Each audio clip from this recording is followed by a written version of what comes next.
Hi everyone, welcome to my channel. So today I am filming a 36-week pregnancy update. If you are new to my channel, welcome. My name is Jessica. I am currently 36 weeks pregnant with a little boy. His due date is the 28th of the 12th. And I also have another son, Elijah, who'll be 5 in just 1 week. So I am a mum of 2 almost.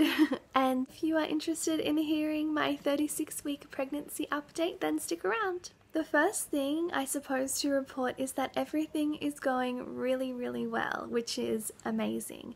This pregnancy is considered a high-risk pregnancy because of my first pregnancy with Elijah. He had stopped growing at 27 weeks and then I had him at 32 weeks, so he was teensy and we had a whole host of problems. But this pregnancy is going so well. I'm not sure if you've watched any of my previous pregnancy updates, but baby has been measuring very big. He's been measuring about 2 weeks ahead for most of the way through the pregnancy, since about 18 weeks I think.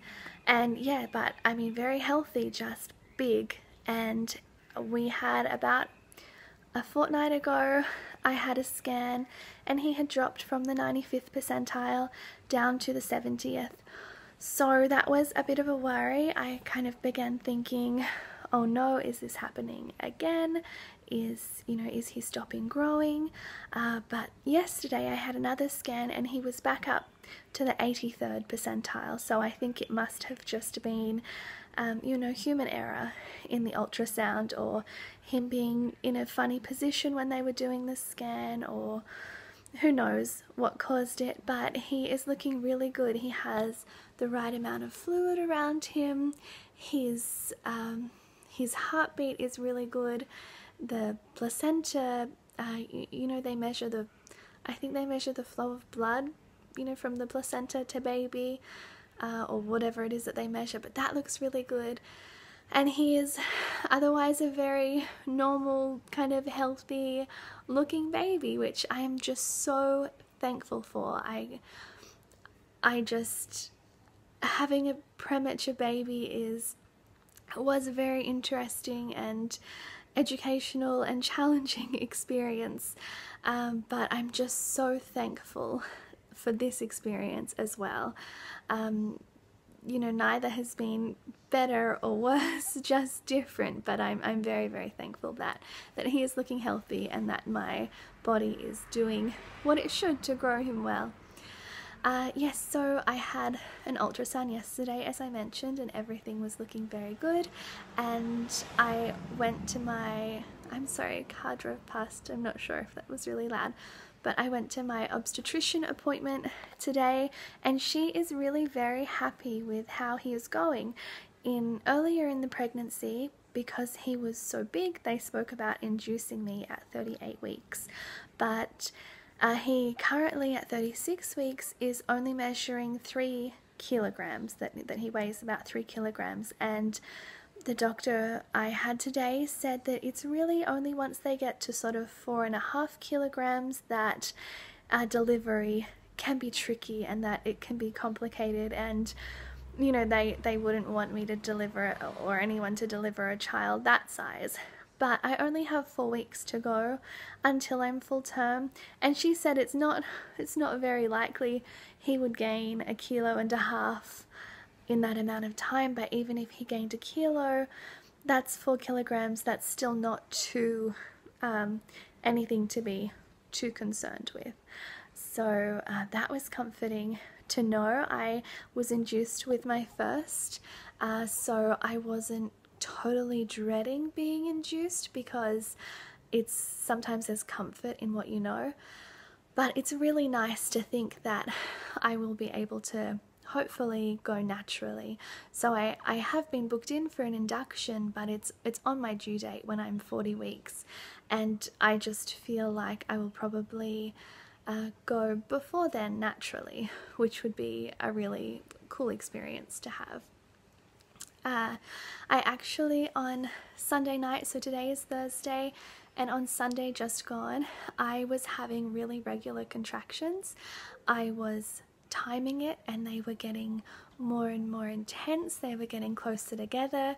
The pain level was increasing with each contraction. I timed them for an hour, and then I called the midwives, and they said, yeah, come on in and, you know, we'll have a look. And I don't know if that's normal to call after an hour, but with my first son, Elijah, I know I keep referring back to that pregnancy, but that's just what I have to go off.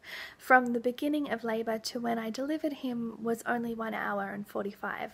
So I thought, well, if this, you know, if this labour and delivery is anything like that one, I should probably call now to get the ball rolling. So I went into the hospital, and once I got in there, they popped me on the monitor, and baby was doing very well, but my contractions slowed right down.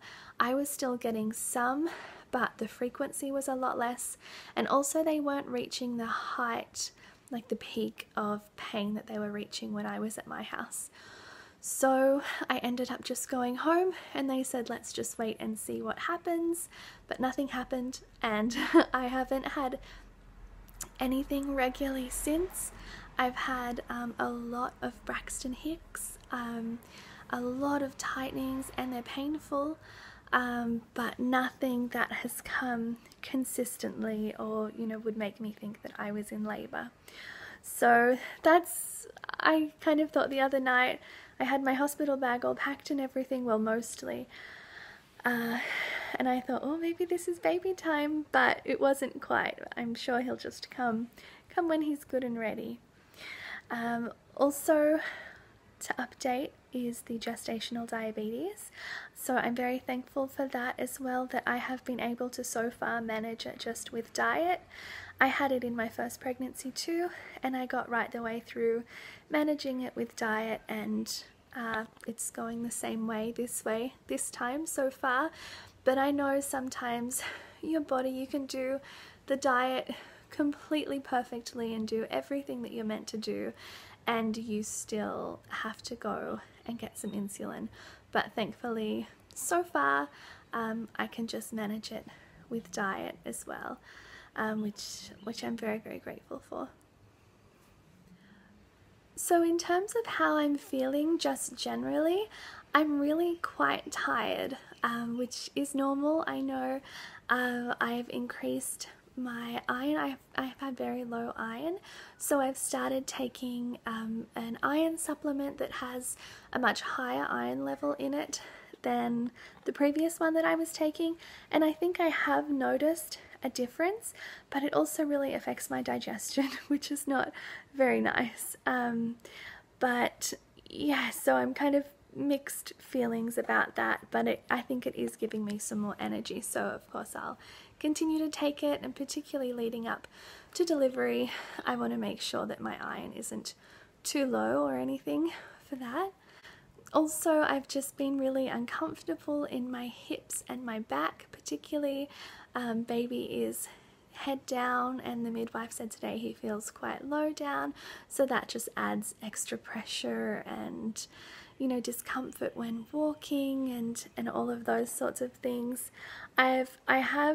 I know I just said that I've been feeling really tired, but also there have been a few mornings recently I've woken up really inspired to just clean and nest and do massive spring cleans in the house. So I do occasionally get these real bursts of energy, which is interesting, because then I tend to do a bit much and I'm really sore and really tired and kind of regret it.